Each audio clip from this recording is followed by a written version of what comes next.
BRS MLC కవిత bail petition పై ఇవాళ ఢిల్లీ హైకోర్టులో విచారణ జరగనుంది. లిక్కర్ పాలసీ కేసులో ట్రయల్ కోర్టు తీర్పును హైకోర్టులో సవాల్ చేశారు కవిత. ఆధారాలు లేకుండా అరెస్ట్ చేశారని, కేసు వాస్తవాలు పరిశీలించాలని పిటిషన్లో కోరారు.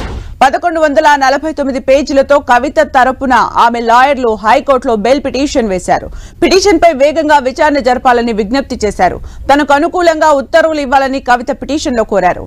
ఈ నెల 6న రౌస్ అవెన్యూ కోర్టు కవిత బెయిల్ పిటిషన్ తిరస్కరించింది. ఢిల్లీ లిక్కర్ పాలసీ ఈడీ కేసులో మార్చి 15న అరెస్ట్ అయిన కవిత ప్రస్తుతం జ్యుడిషియల్ కస్టడీలో భాగంగా తిహార్ జైల్లో ఉన్నారు.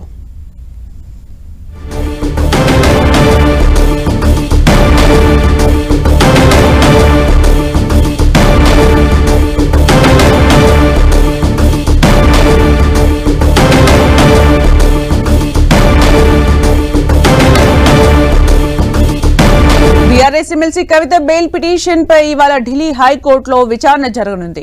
లిక్కర్ పాలసీ కేసులో ట్రయల్ కోర్టు తీర్పును హైకోర్టులో సవాల్ చేశారు కవిత. ఆధారాలు లేకుండా అరెస్ట్ చేశారని, కేసు వాస్తవాలు పరిశీలించాలని పిటిషన్లో కోరారు.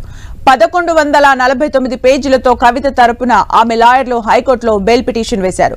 పిటిషన్పై వేగంగా విచారణ జరపాలని విజ్ఞప్తి చేశారు. తనకు అనుకూలంగా ఉత్తర్వులు ఇవ్వాలని కవిత పిటిషన్లో కోరారు. ఈ నెల 6న రౌస్ అవెన్యూ కోర్టు కవిత బెయిల్ పిటిషన్ తిరస్కరించింది. ఢిల్లీ లిక్కర్ పాలసీ ఈడీ కేసులో మార్చి 15న అరెస్ట్ అయిన కవిత ప్రస్తుతం జ్యుడిషియల్ కస్టడీలో భాగంగా తిహార్ జైల్లో ఉన్నారు.